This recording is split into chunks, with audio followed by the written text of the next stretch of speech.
Welcome to the Moth podcast. I'm Amanda Garcia, your host for this episode. I'm a big summer camp person. In fact, it's safe to say I wouldn't be here if it wasn't for my summer camp. Not just because camp shaped me as a person and led me to the Moth, but because if it hadn't been for camp, my mom would have never developed a crush on the cute, and from what I've heard, mischievous, kitchen boy, my father. I've spent a total of 12 summers attending camp, first as a camper, then on staff. And my experience has stuck with me. It will take me less than 5 minutes into any conversation to bring up summer camp. And just this morning, I received a photo of a camp friend, still in the hospital, holding her newborn baby.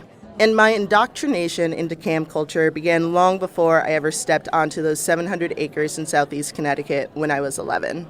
The men and women I grew up calling aunt and uncle bore no blood relation to my parents. They were their camp friends. My family would sing camp songs at dinner.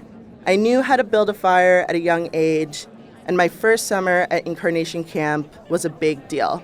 So yes, I guess you could call me a summer camp Nepo baby.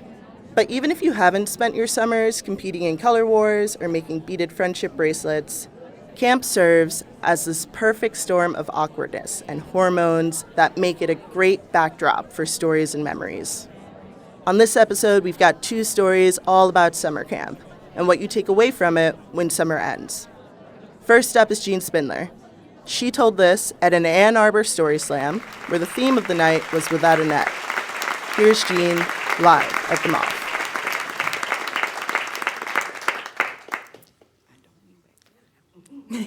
So I was a summer camp professional for the last 16 years and still am.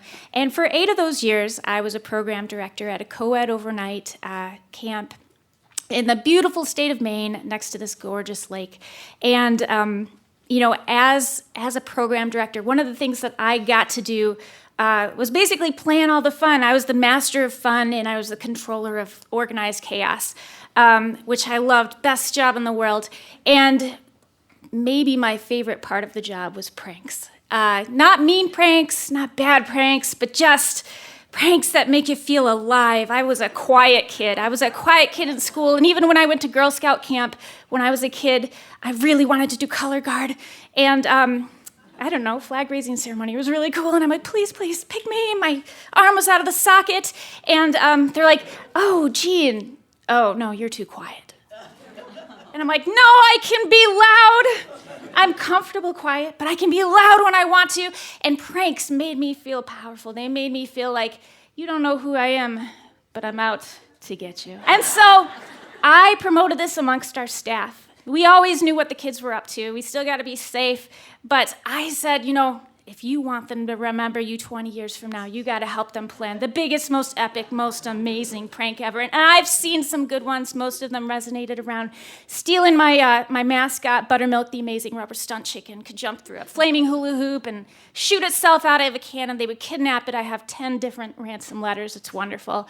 So pranks, those quiet kids, they step up to the plate, and all of a sudden, they're not so quiet anymore, and they're the ones who are leaders. They are the ones who knows better on how to be quiet than a quiet kid? They're like, guys, shh, let me hear you.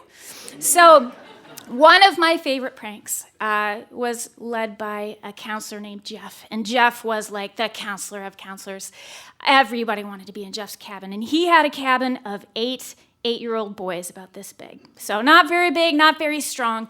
And they heard that in the House of Fun, which is where I kept all of the activity supplies and the chips and the cookies and the ding-dongs and the Skittles and the pop, is that they wanted to steal them. And so Jeff is like, but whoa, wait, guys. Jean sleeps in the House of Fun. The program director sleeps there like a dragon. Like a dragon guarding its treasure. I don't know, guys. So he was building it up in their minds that if you try and take this from her and you wake her up, it's over. We're all gone. Out of camp. We'll never be here again. So these kids have the weight of the world on their shoulders, but they're up for the challenge. There's nothing beneath them but failure, but they could succeed and they could be legends. And so out they sneak in the middle of the night. They're dressed all in black, because that's how you hide in the dark. And they sneak out of their cabin with Jeff, and they're ducking and they're diving behind rocks, behind cabins, and trees. And every now and then we would place like a camp counselor on his time off to like walk by and scare him, to make them hide. And so they make it to the house of fun, and they're like, guys, oh man, here it is. She's in there, I see her. And I had just got into my sleeping bag. It was on my pillow, and I was starting, and I was pretending to sleep talk. I'm like, oh, pirates. And they're like, she's talking about pirates. Oh my gosh. And so they sneak in and they gather around me in a circle, and I can hear them, and they're like, okay, guys, pick up the edge of the sleeping bag. Okay, get her head. And so they're shaking, and I'm like, oh God, don't trap me. And so I hear them open up the door, and the first thing I know there's stairs going down. And next they go down the hill, past the dining hall, to the floating dock. And I'm like, oh God. And so 8 little boys, 8-year-old boys, I'm heavier than they're used to lifting, and they're like, whoa, and they set me down on the end of the dock. And I'm like, thank God. Okay. And so they're like, we did it.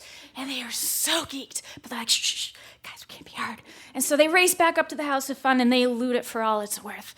I actually just like 2 bags of Doritos because I pre-planned it. I'm like, Jeff, you can have like 2 bags of Doritos and maybe a bag of cookies, but that's it. And so they loot the House of Fun, and they race back to their cabin. And once I see they're gone, I'm like, okay, I can get up now. Right as it starts to begin raining. So the next morning, I come down to breakfast. And they come down to breakfast, and I'm going over my announcements. Okay, if you're in swim class, don't forget wear your swimsuit. It is swimming. And if you're in ceramics, glaze your pieces at free time today. I know. If you were the ones who did what you did last night, I will not rest until I find you. And I amped it up, but they wanted credit. They had achieved this impossible dream. And they stood up on the picnic tables, all 8 of them, all these 8 little boys, and they're like, it was us, the cabin of Streak It, and we pulled off the best, the most amazing, the most epic, the most legendary prank ever, and we're only 8. And those boys walked off proud that day with something that they will never forget. And those quiet kids, those kids who are, usually in school just little wallflowers, they felt like they'd stepped up to the plate, and they were something that nobody thought they were. And that makes it all worth it, and that is why I love being a program director. So thank you very much.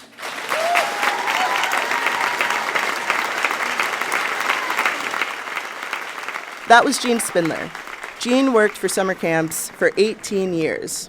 She loved sunshine, hot days, thinking up incredibly strange things to do, and enjoyed watching kids and young staff find their strengths, build confidence, make friends, and become leaders.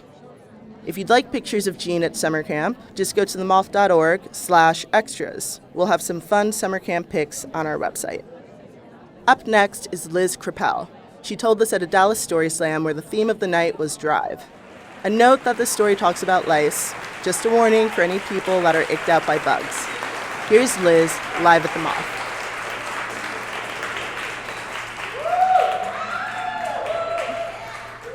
I'm 9 years old, and I'm on the way to the best summer of my life.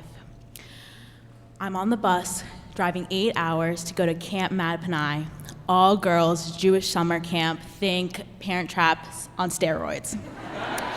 I look around, and all the girls are screaming all the camp songs, and I'm thinking to myself, this needs to be good. I had a really hard school year. I just got diagnosed with dyslexia. I had no more friends, and I experienced a lot of bullying.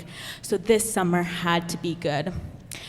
The bus pulls up to camp, and everyone starts pouring out and screaming and hugging their best friends they acted like they hadn't seen in years. And all of a sudden, all the girls start lining up. And I asked the one in front of me, why is everyone lining up? And she says, we need to get our heads checked for lice before we go in. And my stomach drops because 2 years ago, I had lice, and I am pretty sure I have lice right now. I didn't want to tell anyone because I didn't want my summer to be taken away from me. So I get to the front of the line, and I sit down, and I am inching lower and lower in my chair as the camp counselor starts combing through my hair. And then she stops. She looks at me, and she says, have a great summer at camp, you're all clear. And I do. I have the best time. I am making friends. I'm going water skiing, ropes course, playing tennis, making best friends. And the coolest part is I get this cool nickname, Red. Everyone at camp is calling me Red, and I feel so seen. I have never experienced this before in my life. It's an amazing experience. So we're 3 weeks into camp, and we're playing jacks during rest hour. And the unit leader comes in. She says, girls, we're going to have everyone come outside. We need to have another lice check. And I am thinking, oh no, my lice has gotten so much worse. I'm finding bugs on my pillows. I'm sneaking behind the showers so that I can take Alexa Hurwitz's lice under spray and spray it all over to try to get them out. And I'm so itchy, but I've been trying to hide it because I don't want to be the icky girl that gave everyone lice. So I go outside, and the camp counselor starts looking through my hair, and she says, Red, we can't really see the lice. We can't really see your head in this light. Can you please go to the health center? I walk up the stairs, or the hill up to the health center. And the nurse doesn't even look in my hair, and she says, this is the worst case of lice we have ever seen. So I start hysterically crying. And the camp director and my counselor comes and they say, I have to go home because it's so bad. And the whole time at camp, I didn't brush my hair because no one told me how to take care of it, so it was a huge knot. So I go home back to New York, and I spend the week there combing through my hair, pulling and yanking, and the bugs are flying everywhere. And it's disgusting. But after the week, they decide I'm all clear, and I get to go back to camp. And I'm dreading going back to camp because my perfect summer has been taken away from me. I'm now the icky girl that gave everyone lice, and the worst part is that they're going to take my nickname away. So I get back to camp, and it's rest hour, and I walk through the bunk, and all my bunk mates are standing there with a huge sign that says, welcome home, Red, and they all run and hug me, and it's like no time has passed, and they weren't upset that I gave everyone lice. So camp became this very special place to me. It was where I found my drive to be my true, authentic self. It was where I learned to be silly and laugh and know that things don't need to be that serious. I went to camp for 8 summers, holding very closely to my nickname, Red. And as time went on, I graduated from college and I moved to Dallas. Things became really serious and things became intense, and I lost that lightness and that joy and that silliness that I had at camp. And when things get really intense and I feel like I've lost that sense of security in myself and feel like I don't belong, I just think, what would Red do?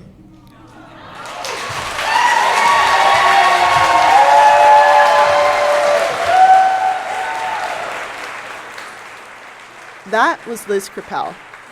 Liz, also known as Red, is currently venturing across Asia and Australia as a backpacker on a trip of self-discovery and exploring her passion of small-scale, sustainable farming. She fondly remembers her time at camp, where the nickname Red stuck with her to this day.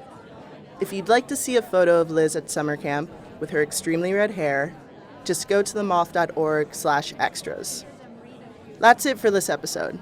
Remember, if you like the stories, be sure to share this podcast with a friend and tell them to subscribe so they can listen as soon as it comes out. From all of us here at The Moth, have a story-worthy week.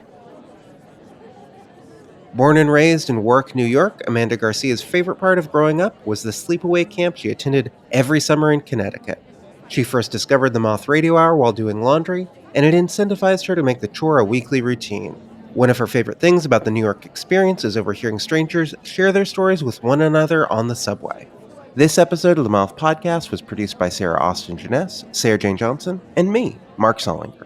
The rest of the Moth leadership team includes Sarah Haberman, Christina Norman, Jennifer Hickson, Meg Bowles, Kate Tellers, Marina Gluchet, Suzanne Rust, Brandon Grant Walker, Leanne Gully, and Aldi Kaza.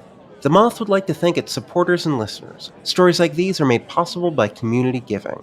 If you're not already a member, please consider becoming one or making a one-time donation today at themoth.org/giveback. All Moth stories are true, as remembered by the Storytellers. For more about our podcast, information on pitching your own story, and everything else, go to our website, themoth.org. The Moth podcast is presented by PRX, the Public Radio Exchange, helping make public radio more public at prx.org.